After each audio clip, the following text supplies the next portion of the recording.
اور وہ گھوڑے پہ چاہے کبھی زندگی میں بھی غریب کھوتے پہ نہ بیٹھا ہو، لیکن اس غریب کو گھوڑے پہ ضرور بٹھائیں گے. جب وہ وہیں بیٹھے بیٹھے آدھا خون اس کا ختم ہو جاتا ہے غریب کا. کبھی گھوڑے پہ چڑھا ہی نہیں غریب، اس کو کیا پتا گھوڑے پہ کیا بیٹھنا ہے. وہ بیچارہ اچھا لوگ سمجھتے ہیں نئی شادی ہے نا شرما رہا ہے، وہ مر رہا ہے شرما کیا رہا ہے بیچارہ. وہ شرمائے تو عورت، چلو بھی وہ دلہا کیوں شرمائے. وہ غریب بیٹھے ہوتے ہیں اوپر کے اب گرا اور پھر آگے جناب پورے اس کے ہار ڈالے ہوئے ہیں، وہ بالکل اندھا ہے، نظر بھی کچھ نہیں آتا، آنکھوں پہ یعنی پٹی باندھی ہوئی ہے، گھوڑے پہ بیٹھے. یہ تصور گھوڑے پہ کیوں ہے آخر کہ کیڈلک کار والا بھی شادی والی رات گھوڑے پہ بیٹھتا ہے. لینڈ کروزر ہے اس کے پاس، گاڑی ہے، کار ہے اس کے پاس، بڑی قیمتی ہے، لیکن شادی. وجہ کیا ہے؟ وہ تصور یاد کرایا جاتا ہے کہ پہلے دور میں جیسے ڈاکو لوگ گھوڑوں پہ سوار ہو کے آتے تھے اور شب خون مارتے تھے اور لوگوں کی لڑکیوں کو اٹھا کے لے جاتے تھے، وہی تصور ہے کہ آج بھی وہ دیکھو آ رہا ہے گھوڑے پہ تمہاری لڑکی اٹھانے کے لیے. اس جاہلیت کے تصور کو باقی رکھا گیا. اچھا اسی طرح آپ دیکھ رہے ہیں، آپ نے کبھی عورت کے زیورات پہ غور کیا؟ یہ جو آپ نے اس کو ماشاءاللہ سونے چاندی میں تولا ہے، کبھی آپ نے اس کے زیورات پہ بھی غور کیا ہے؟ یہ بھی زمانہ جاہلیت کی یادگار ہے کہ وہ جب عورتوں کو لاتے تھے اور پکڑ کے تو پاؤں میں انہوں نے بیڑیاں ڈال دی، ہاتھوں میں ہتھکڑیاں ڈال دی، باندھ کے بٹھا دیا. اور زیادہ عورت شوق ہوئی تو انہیں ناک میں سوراخ کر کے رسی ڈال کے کھینچا، اور شوق ہوئی تو انہیں گلے کے اندر بھی جناب نے کہا گلے میں پٹا ڈال دو، اس کو اس کے کانوں کے اندر سوراخ کر کے ایک ادھر باندھ دو ایک ادھر باندھ دو. یہ اس دور کے ڈاکو جو تھے، جو بڑے بڑے ڈاکو تھے، بڑے بڑے جابر جبار قسم کے وحشی لوگ تھے، وہ اس طرح عورتوں کو سزائیں دیتے تھے نعوذ باللہ. اس کو ذرا ہم نے رنگ بدل دیا ہے کہ وہ ہم نے سارے زیورات ذرا سونے کے بنا کے، اس میں ہیرے جڑ کے اور زمرد لگا کے، یاقوت لگا کے اسی طرح گلے میں ڈالا ہے، اسی طرح پاؤں میں ڈالا ہے، اسی طرح ہاتھوں میں کڑے ڈالے ہیں، اسی طرح ناک میں نتھ ڈالی ہے، اسی طرح کان میں بالیاں ڈالی ہے وہی تصور. کیونکہ سونے کا ہے، اور بیچاری بھی چپ کر کے خوش ہو جاتی، چلو کوئی جیسے زیور مل رہا ہے. ورنہ آخر مجھے بتائیں کہ کیا ضرورت ہے آخر اتنے زیورات کی کہ پاؤں میں لازمن ہو، انگوٹھوں میں لازمن ہو، ہاتھ کی انگلیوں میں بھی لازمن ہو، ہاتھوں میں بھی لازمن ہو، اور گلے میں بھی لازمن ہو، کانوں میں بھی سوراخ کر کے ڈالا جائے، ناک میں بھی سوراخ کر کے ڈالا جائے. وجہ کیا ہے؟ اچھا لگتا ہے تو مرد کیوں نہیں کرتا؟ مرد بھی اپنے سوراخ کروا لے، کان میں بھی ناک میں بھی. اگر یہ اچھا لگتا ہے، خوبصورت لگتا ہے. آج کل کچھ کرتے ہیں وہ تو خیر مخنث ہوتے ہیں نا، جو اپنے آپ کو عورتیں بنا کے پیش کرنا چاہتے ہیں، وہ بھی بڑے بڑے بالے کان میں ڈالے ہوتے ہیں. وہ تو خیر یعنی ان لوگوں میں ہے نا جنہیں عربی میں مخنث کہا جاتا ہے. یہ وہ لوگ ہیں، اللہ معاف فرمائے، کہ جو مرد ہو کر عورتوں کی تشریح بناتے ہیں اور عورتیں مردوں کی بناتی ہیں. تو میرے کہنے کا مقصد یہ ہے کہ ہم نے پورے ادوار پہ نظر ڈالیں، رومن امپائر پہ نظر ڈالیں، فارس پہ نظر ڈالیں، یونان پہ نظر ڈالیں، مصر پہ نظر ڈالیں، ہندو تہذیب پہ نظر ڈالیں، آریائی تہذیب پہ نظر ڈالیں، زمانہ جاہلیت کی تہذیب پہ نظر ڈالیں، یہودیت پہ نظر ڈالیں، نصرہ، کسی میں بھی کیا عورت کو کوئی مقام ملا ہے؟ کوئی تاریخ، کوئی کتاب اٹھا کے دیکھو. یہ شرف جو ہے عورت کو، یہ مرتبہ جو ہے عورت کو دیا ہے اگر تو صرف اسلام نے، کہ اسلام نے آگے عورت کا ایک مقام بنایا ہے. اسلام نے آگے بتایا ہے کہ عورت ماں بھی ہوتی ہے، عورت بہن بھی ہوتی ہے، عورت بیٹی بھی ہوتی ہے، عورت بیوی بھی ہوتی ہے. اور اسلام نے اس کے حقوق کی وضاحت کی ہے کہ عورت کے حقوق کیا ہے، بحیثیت ماں کے حقوق کیا ہے، بحیثیت بہن کے حقوق کیا ہے، بحیثیت بیٹی کے حقوق کیا ہے، بحیثیت بیوی کے حقوق کیا ہے. اور یہ تصور اسلام نے دیا ہے کہ جیسے مرد جو ہے محدث ہے، عورت بھی محدثہ ہے، مرد مفسر ہے، عورت بھی مفسرہ ہے، مرد عالم ہے، عورت بھی عالمہ ہے، مرد مبلغ ہے، عورت بھی مبلغہ ہے. یہ اسلام نے اس کو تصور دیا ہے، اسلام نے اس کو مقام دیا ہے کہ جیسے بڑے بڑے صحابہ حضرت ابی ہریرہ ہیں، حضرت خلفائے راشدین ہیں، حضرت عبداللہ ابن مسعود ہیں، حضرت عبادلہ یعنی عبداللہ ابن عمرو بن العاص ہیں، بڑے بڑے جلیل القدر صحابہ ہیں، عبداللہ ابن عمر رضوان اللہ علیہم اجمعین، جیسے ساری دنیا علم میں ان کے دروازے کی محتاج ہے، اسی طرح عورت کے بی بی عائشہ کے دروازے کی بھی محتاج ہے، اسی طرح وہ بی بی ام سلمہ کے دروازے کی بھی محتاج ہے، ام حبیبہ کے دروازے کی بھی محتاج ہے، بی بی حفصہ کے دروازے کی بھی محتاج ہے۔ یہ مرتبہ صرف اسلام نے دیا ہے، دنیا کا کوئی مذہب آپ بلا مبالغہ یعنی بغیر اعتراض کے، بغیر طنز کے، بغیر تنقید کے، بڑے حوصلے سے، آپ تو پڑھے لکھے لوگ ہیں نا جی، آپ الحمدللہ مطالعہ کرتے ہیں کہ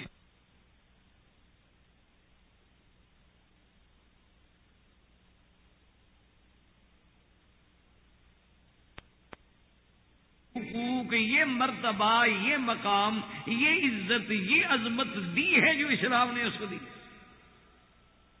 آج پورے قرآن میں آپ پڑھ لیں، قرآن کیا کہ ان المسلمین والمسلمات والمؤمنین والمؤمنات والقانتین والقانتات، اللہ کے قرآن کو کھول کے دیکھیں، جو اللہ نے مرد کو حق دیا، جو مرد کا مرتبہ وہی عورت کا ہے، مرد مسلمان ہے تو عورت بھی مسلمان، مرد اگر مومن ہے تو عورت بھی مومن ہے، مرد اگر عابد ہے تو عورت بھی عابد ہے، مرد اگر صائم ہے، روزے دار ہے تو عورت بھی صائمات ہے، مرد اگر تہجد گزار ہے تو عورت بھی تہجد گزار ہے، مرد اگر حاجی ہے تو عورت بھی حاجی ہے، مرد اگر عمرہ کرتا ہے عورت بھی عمرہ کرتی ہے، مرد اگر نماز ادا کرتا ہے عورت بھی نماز ادا کرتی ہے، مرد اگر قربانی کرتا ہے عورت بھی قربانی کرتی ہے، مرد اگر زکوٰۃ دیتا ہے عورت بھی زکوٰۃ دیتی ہے، مرد اگر صدقات کرتا ہے تو عورت بھی صدقات کرتی ہے۔ یہ برابری، یہ مرتبہ، یہ عزت اور یہ عظمت کس نے دی ہے ماں سوائے اسلام کے؟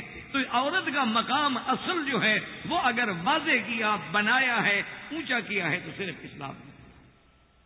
اور اسی ضمن میں جو ہم نے آیات تلاوت کی ہیں اور انشاءاللہ تبارک و تعالی آئندہ بھی ہوں گی کہ اللہ نے قرآن کی نظر میں عورت کا کیا مقام ہے، حدیث کی نظر میں عورت کا کیا مقام ہے، صحابہ کی نظر میں عورت کا کیا مقام ہے، فقہا کی نظر میں عورت کا کیا مقام ہے، اور ان کے حقوق کیا ہیں، ان کے مسائل کیا ہیں، ان کے احکام کیا ہیں۔ اللہ تبارک و تعالی نے جو اسلام نے عزت دی ہے، یہ ہمارا بڑا افسوس ہے کہ اگر آج کی عورت، اگر آج ہماری بیٹی اسلام کو نہ سمجھے یا اسلام میں اپنے مقام کو نہ سمجھے تو یہ اسلام کا قصور تو نہیں ہے، اس کی اپنی جہالت کا قصور ہے۔ وآخر دعوانا ان الحمدللہ رب العالمین۔ قرآن اسلام واجب الاحترام بزرگوں، دوستوں، بھائیوں، عزیز نوجوانوں، اللہ تبارک و تعالی کی عنایت سے الحمدللہ آپ کے اس ہفتہ وار پروگرام میں جو دروس کی ابتدا ہوئی اس کا تعلق ہے کہ اسلام اور عورت۔ اسی ضمن میں میں نے سابقہ دروس میں عرض کیا تھا کہ جتنی بھی تہذیبیں اسلام سے قبل گزری ہیں اور جن کا اپنے اپنے دور میں پورے عالم میں شہرہ رہا ہے، جیسے تہذیب روم ہے، تہذیب فارس ہے، تہذیب یونان ہے، تہذیب مصر ہے، یہ بڑے متمدن لوگ تھے۔ آپ اسی سے اندازہ کر سکتے ہیں کہ ہمارے مثلاً باپ دادا جو تھے انہوں نے تو کبھی یہ چوری کانٹے کا کوئی تصور ہی نہیں تھا نا۔ اب ہماری نسلوں نے کچھ پڑھ لیا، کچھ باہر چلے گئے، فارن میں چلے گئے، کچھ فطری طور پر، ذہنی طور پر انگریزوں کی غلامی کے اثرات جو تھے وہ ہمارے بدقسمتی سے ہم پر مسلط ہوئے کہ ہم لوگوں میں بھی اب یہ باتیں آ گئی، ہوٹلوں میں اور پارٹیوں میں بھی چوری ہے، کانٹا ہے، یہ ہے، وہ ہے، اور اس طرح کھانے والوں کو بڑا موجودہ دور میں متمدن اور بڑا تہذیب یافتہ سمجھا جاتا، اور اگر آج بھی کوئی آدمی ہاتھ سے کھاتا ہو تو ان کے نزدیک بڑا مایوب سمجھے گا۔ خیر یہ ایک الگ بحث ہے۔ میرے کہنے کا مقصد یہ تھا کہ اللہ کے قرآن بھی اس بات پہ روشنی ڈالتا ہے کہ یہ چوری کانٹے کوئی نئی تہذیب یہ انگریز نہیں لے آیا، بلکہ ہزاروں سال پہلے حضرت یوسف علیہ السلام کے زمانے میں جب وہ امرات العزیز نے اپنے تمام سہیلیوں کو دعوت دی تو آتت کل واحدۃ منہن سکینا، کہ اس وقت امرات العزیز نے یہ انتظام کیا. قرآن پاک نے باقاعدہ وضاحت سے ذکر کیا کہ فلما سمعت بمکرہن ارسلت الیہن واعدت لہن متکئا، کہ ان کے لیے اس نے ٹیک لگا کے بیٹھنے والی یعنی کرسی، جیسے آج کل آپ ڈائننگ ٹیبل اور ڈائننگ چیئر پہ بیٹھتے ہیں، متکئا وآتت کل واحدۃ منہن سکینا، اور ہر کسی کے آگے چھری رکھی کہ آدمی خود کاٹ کے کھائے. یہ تو اس وقت ہزاروں سال پہلے مصر اتنا متمدن تھا، اتنا آگے. تو بہرحال وہ ایک الگ بات ہے. اس لیے میرے کہنے کا مقصد یہ ہے کہ اپنے اپنے دور میں بھی صرف اگر دنیا میں کسی تہذیبوں نے متاثر کیا ہے تو وہ یہی تہذیبیں تھیں. تہذیب روم ہے، تہذیب فارس ہے، تہذیب یونان ہے، تہذیب مصر ہے. اب اس کے بعد آپ دیکھیں مذاہب کے اعتبار سے یہودیت ہے، نصرانیت ہے اور عرب جاہلیت. تو ان سب میں اگر آپ باقاعدہ یعنی ہماری باتوں پہ نہیں بلکہ آپ باقاعدگی سے ان کا مطالعہ کریں اور دیکھیں کہ ان تمام تہذیبوں میں عورت کا کیا مقام ہے. یہ نہیں کہ صرف ایک میں، یعنی آپ حیران ہیں کہ آپ دیکھیں گے، آپ پڑھ کے دیکھیں کہ تہذیب رومن جو اتنے اپنے دور میں سپر پاور کہلانے والے لوگ، اس وقت سپر پاور کون تھی؟ فارس تھا یا روم تھا؟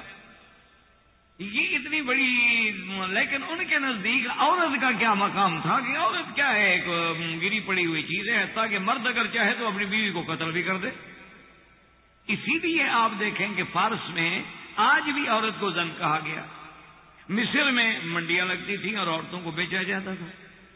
یہودیت کے نزدیک عورت جو ہے مجسمہ نجاست ہے، گندی چیز، ناپاک چیز جو ہے وہ عورت ہے. یعنی ان کے مذہب میں یہ بات شامل ہے کہ ایام حیض میں عورت ان کے گھر میں نہیں رہے گی بلکہ دور ایک الگ تھلگ کمرہ ہوتا ہے وہاں ڈال دیں گے. برتن الگ، کمرہ الگ، رہائش الگ، اس کے ساتھ کوئی ہاتھ نہیں ملائے گا، بات نہیں کرے گا، کھانا رکھ کے آ جائیں گے. جیسے کہتے ہیں تو دیکھا نا پہلے ہی نجس تھی، اب آپ نجاست کے دنوں میں ہیں تو اس کے ساتھ کیسے بات کریں. جو آج کل یہودیت بڑا اپنے آپ کو کہتے ہیں کہ ہم چنی ہوئی اللہ کی مخلوق ہیں، یہ ان کا عالم عورت کے معاملے میں یہ. اسی طریقے سے عرب جاہلیت تو آپ جانتے ہیں، آپ مکے میں رہتے ہیں، آپ نے دیکھا کہ واد البنات کے براکز سے ایک بچی پیدا ہوئی، قتل کر دی. بچی پیدا ہوئی، گلا گھونٹ دیا، بڑی ہو گئی، جا کے کنویں میں پھینک دی، اوپر مٹی ڈال دی، اور پھر اس پہ فخر کرتے تھے. حتیٰ کہ قرآن پاک نے بتایا کہ جب ان کو یہ خبر دی جاتی تھی کہ تمہارے گھر میں بیٹی ہوئی ہے، ظل وجہہ مسودا وہو قدیم، اس کا چہرہ سیاہ ہو اور وہ غصے میں بھر جاتا کہ اے میری بیٹی. اسی طرح اب آپ ہندوؤں کی تہذیب، ہندو مت کو دیکھ لیں، یدھ مت کو دیکھ لیں. ہندوؤں کی تہذیب میں آپ دیکھ لیں کہ عورت اگر بیوہ ہو جائے بس ختم ہو گئی، ساری زندگی رل گئی. یا پھر عورت کو اپنے خامد کے ساتھ ستی ہو جانا چاہیے. اسی طرح جو بڑے بڑے قبائل ہیں آج بھی، یعنی آپ دیکھیں گے مثلا انڈو پاک میں جو بڑے بڑے قبائل ہیں وہاں اب بھی کاروکاری ہے کہ عورت پر الزام لگ گیا قتل کر دو، خامد مار ڈالے گا. اور عورت کے بھائی باپ جو ہیں وہ مارنے والے کی اعانت کریں گے، مجالے کو مقدمہ بنے، وہ کہیں گے جی دیکھو جوان تھا، ٹھیک ہے، غیرت ہے، مار دیا، اپنی بیوی کو مار دیا. غیرت کے نام پہ اللہ جانے کتنی عورتوں کو قتل کیا جاتا. آپ اکثر اخبارات میں پڑھتے ہوں گے جی وہ چولہا پھٹنے سے آگ لگ گئی. تو آگ ہمیشہ بہو کو لگتی ہے، ساس کو تو کبھی نہیں لگی. اس کی کیا وجہ ہے؟ بھئی ایسا چولہا سمجھدار ہے کہ صرف اسی کو پکڑتا ہے. وہ آگ ایسی سمجھدار ہے کہ گھر میں نہ اس کی بیٹی کو جلاتی ہے، نہ ساس جلتی ہے، صرف وہ بہو جلتی ہے. وہ جلایا جاتا ہے اور پھر اس کو خودکشی کا رنگ دینے کے لیے وہاں ایک چولہا پھاڑ دیا. اور جی وہ روٹی پکا رہی تھی، دیہات کی آئی عورت ہے، چولہے کا صحیح استعمال آتا نہیں تھا، اور جناب وہ چونکہ نیلن کے کپڑے تھے بس آگ لگ گئی. اس سارے گھر والے جاننے کے باوجود بھی گواہی دیں گے ہاں جی بالکل ٹھیک ہے، کوئی مقدمہ نہیں، کوئی پوچھنے والا نہیں، عورت ہے، مر گئی. اس کے مقابلے پہ اب آپ دیکھیں کہ یہ شرف جو ملا ہے عورت کو، یہ صرف اسلام نے دیا.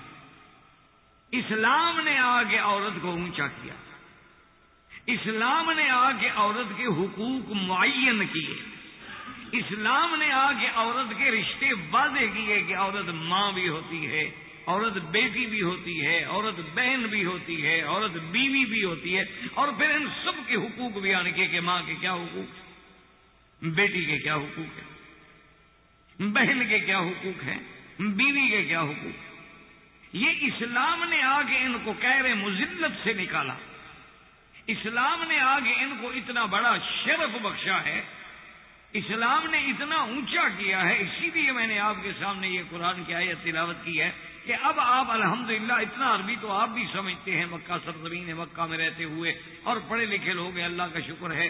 یا اگر کسی کو کوئی تھوڑا بہت سمجھ نہ بھی آئے تو گھر میں بیٹھ کے اردو کا ترجمہ بھی دیکھ سکتا ہے کہ کیا کسی جگہ پر عورت اور مرد میں فرق ہے۔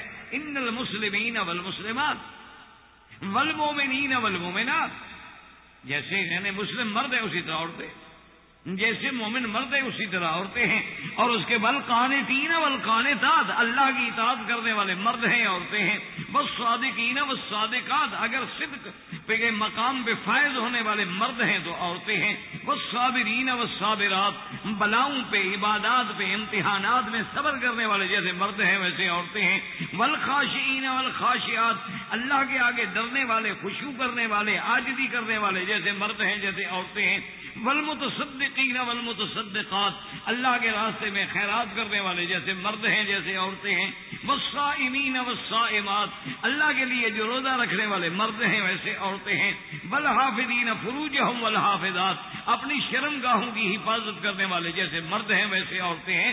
اللہ نے فرمایا والذاکرین اللہ کثیرا والذاکرات، اور اللہ کے ذکر میں رات دن مشغول رہنے والے جیسے مرد ہیں ویسے عورتیں ہیں۔ ان کے لیے تو اللہ نے مغفرت اور اجر عظیم تیار کر رکھا ہے۔ اب بتائیں کسی چیز میں عورت کو مرد سے اسلام نے جدا کیا؟ جو مقام اللہ نے مرد کو دیا وہی عورت، اور اسی طرح بے عین ہی ساری دنیا کے علماء سے آپ پوچھ لیں، تمام فقہ علی المذاہب الاربعہ میں دیکھ لیں کہ کیا اگر عورت روزہ رکھے تو اس کو ثواب کم ملے گا چونکہ عورت ہے؟ اگر مرد حج کرے اور عورت حج کرے تو ثواب کم ہوگا چونکہ وہ عورت ہے؟ بلکہ اللہ نے تو اس کے لیے یہ بھی فرما دیا کہ جہاد کننا الحج، اور تم سے کہ تمہیں جہاد میں جانے کی ضرورت ہے، تمہارا جہاد حج ہے۔